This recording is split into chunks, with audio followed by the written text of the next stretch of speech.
Voyager dans le futur ne signifie pas revenir en arrière comme dans les films. En science, cela veut dire avancer dans le temps plus vite que les autres, en vivant moins de temps qu'eux. Cette idée peut sembler irréaliste, mais elle ne vient pas de la science-fiction. Elle découle directement des lois fondamentales de la physique moderne, confirmées par l'expérience. Contrairement à notre intuition, le temps ne s'écoule pas de la même manière pour tous les observateurs. Il dépend de la manière dont nous nous déplaçons dans l'univers. Deux facteurs influencent directement le passage du temps, la vitesse à laquelle on se déplace et la gravité exercée par les objets massifs autour de nous. Cette révolution scientifique prend racine dans les travaux d'Albert Einstein, qui a bouleversé notre compréhension du temps et de l'espace au début du XXe siècle. Selon la relativité, plus un objet se rapproche de la vitesse de la lumière, plus le temps ralentit pour lui par rapport à un observateur immobile.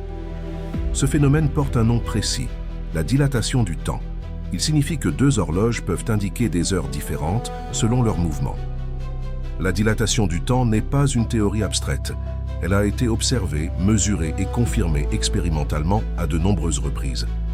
Des scientifiques ont embarqué des horloges atomiques extrêmement précises à bord d'avions effectuant des vols à grande vitesse autour de la Terre. À leur retour, ces horloges n'indiquaient plus exactement la même heure que celles restées au sol, prouvant que le temps s'était écoulé différemment.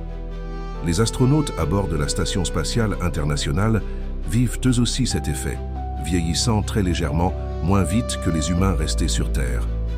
Sans le savoir, ces astronautes deviennent donc des voyageurs du futur, avançant dans le temps à un rythme différent du nôtre. La différence est infime, mesurée en millisecondes, mais elle est bien réelle, irréversible et parfaitement conforme aux lois de la physique. La vitesse n'est pas le seul facteur. La gravité influence elle aussi l'écoulement du temps, en ralentissant les horloges proches d'objets massifs. Plus un objet est massif comme une étoile ou une planète, plus il déforme l'espace-temps et ralentit le passage du temps à proximité. Sur Terre même, le temps passe légèrement plus vite au sommet d'une montagne qu'au niveau de la mer à cause d'une gravité plus faible. Cette différence est aujourd'hui mesurable grâce à des instruments d'une précision extrême, confirmant que le temps varie même à petite échelle. Les satellites GPS doivent constamment corriger ces effets relativistes pour fournir une position précise à nos téléphones et à nos véhicules. Sans ces corrections liées au temps, les systèmes GPS accumuleraient des erreurs de plusieurs kilomètres en seulement quelques heures. Le voyage dans le futur n'est donc pas un concept abstrait. Il est déjà intégré à notre technologie quotidienne, sans que nous en ayons conscience. Voyager beaucoup plus loin dans le futur nécessiterait de se déplacer à des vitesses proches de celles de la lumière, un seuil extrême encore hors de portée humaine. À mesure que la vitesse augmente, l'énergie requise croît de façon exponentielle, rendant ce type de voyage technologiquement presque impossible aujourd'hui. Plus un objet accélère, plus sa masse effective augmente, ce qui freine encore davantage toute tentative d'atteindre la vitesse de la lumière.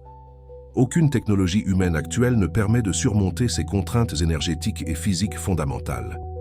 Cependant, le fait que ce soit irréalisable aujourd'hui ne signifie pas que la théorie soit fausse ou invalide scientifiquement. La relativité générale introduit un autre moyen de voyager vers le futur, l'utilisation de champs gravitationnels extrêmement puissants. Les trous noirs représentent l'exemple le plus extrême de ces champs gravitationnels, où l'espace et le temps sont profondément déformés. À proximité d'un trou noir, le temps ralentit tellement qu'il peut presque sembler figé pour un observateur extérieur. Un voyageur placé dans ces conditions pourrait théoriquement observer des millions d'années du futur de l'univers défiler sous ses yeux. Mais ce voyage serait sans retour car quitter l'influence d'un trou noir est physiquement impossible au-delà d'un certain point. Pour mieux comprendre ces effets, les physiciens utilisent une expérience de pensée célèbre, le paradoxe des jumeaux. Dans ce scénario, un jumeau reste sur Terre, tandis que l'autre voyage à une vitesse proche de celle de la lumière. À son retour, le jumeau voyageur est biologiquement plus jeune que celui qui est resté sur Terre. Ce résultat n'est pas une contradiction, mais une conséquence directe de la relativité du temps. Le paradoxe des jumeaux démontre que le temps ne s'écoule pas de manière universelle et identique pour tous.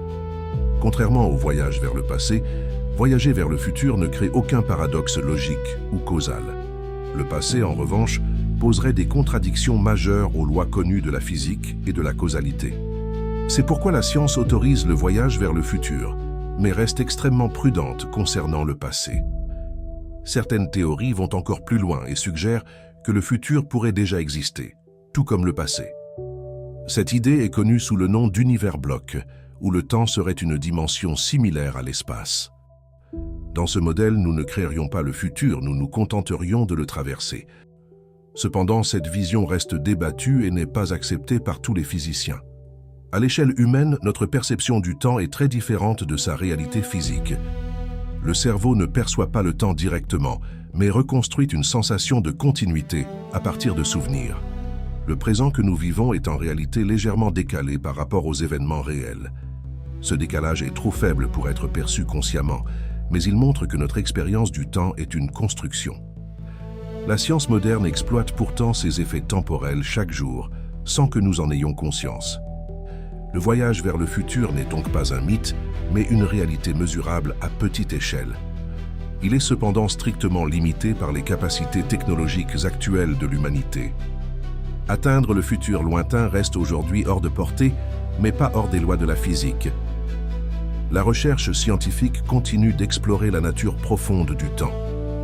Certaines théories suggèrent que le temps pourrait émerger de phénomènes plus fondamentaux. D'autres envisagent qu'il pourrait disparaître dans certaines conditions extrêmes de l'univers. Nous sommes encore loin de comprendre pleinement ce qu'est réellement le temps. Mais une chose est certaine, le futur n'est pas une illusion totale. Il existe physiquement, même si nous ne pouvons pas encore y accéder librement. Chaque être humain avance vers le futur, seconde après seconde, à son propre rythme. Certains y arrivent simplement un peu plus vite que d'autres, sans machine ni portail temporel. Le voyage dans le futur est donc réel, mesuré et irréversible. Il ne permet aucun retour en arrière, seulement une avance silencieuse dans le temps. Le futur n'est pas un lieu que l'on peut visiter à volonté. C'est une destination temporelle que certains atteignent avant les autres.